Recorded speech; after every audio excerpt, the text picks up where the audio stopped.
what do we have next? Enumerate. What is enumerate? This is best illustrated with an example, and especially if you are familiar with Java or C++ or C languages, the way we define loops is where enumerate is going to be useful. For example, in the C language or even Java, how do you write a for loop to iterate over, let's say, a vector or a list? You do the simple for I equal to 0, the starting element, I less than 100, let's say, we are iterating over 100 elements, I plus plus, this is the iterator. And then your flower brackets and the piece of code.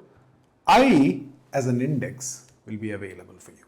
So we are at the 0th step or the first step. We are at the second step, third step, fourth step. However, in Python, you don't have a for loop like that, right? You do something like this.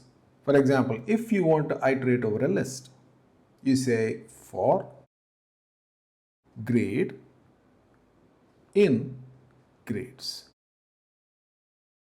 Grades being a list of grades. Now within the block, how do you know which iteration number you are at? Meaning, are you looking at the first element? Are you looking at the fifth element? How do you know? Unless you have your own iterator, like so. So define I as 0, and within this block increment I equal to I plus 1.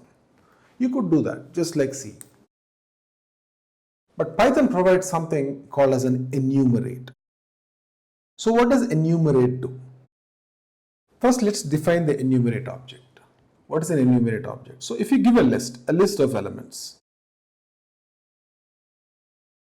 So 0, 1, 2, 3, just 4 elements. This is a list. So if you say enumerate of, let's say, G for grades equals a list, and then enumerate of G will make it into an enumerate object.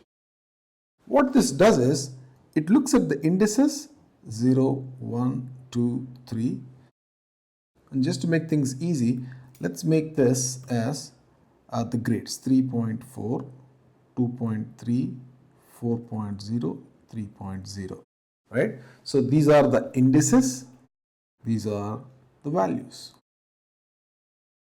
The enumerate object combines these two elements as a tuple. What is a tuple? We haven't covered tuple yet, but a tuple is almost like a list, but with some restrictions. So the enumerate object holds all these elements, right? The same elements on the list, like so. 0, 3.4, 1, 2.3, 2, 4.0, 3, 3.0. You see, this is the index and this is the value. And now you can loop over this enumerate object itself and say, okay, give me the first element. The first element is going to be 0, 3.4. Now you know what the index is and what the values are. So let's look at enumerate. So here is our list of grades, just 3 grades. And then when you say grade of grades, you just get the elements. You don't know which index you are at, right? If you want to look at the index, you got to maintain your own index, like a variable. Initialize it and increment it. Okay. So how does enumerate help? So first, convert the list into an enumerate object. It's just an object, right? And when you loop over the enumerate object, each element of the enumerate object is actually an index along with the value. Now it's easy. See, for index comma grade, meaning we are getting 2 elements, right? Previously we said grade in grades, like so, right? Because each element as part of the for loop's iteration is a single object. But with enumerate, you say index comma grade. Meaning you say, okay, I know that enumerate object is going to be two elements, and the first element is going to be the index, the second element is going to be the actual value. So that's how you loop over. So that's how you iterate over objects in a for loop, by knowing what the index actually is. So the next question is, why do you need an index? What purpose does it solve? Well, we know we need it, but why do you need it? Let's take a simple example. Say we want to iterate over an element in a loop, and then we want to skip over the third element, every third element, right? So it's a third element, skip over it. A sixth element, skip over it. If it's the ninth element, skip over it. How do you do that? If you know the index number, all you got to do is do a modular division by 3, because we want to skip every third element. And then if it is not equal to 0, print it or do whatever function you want.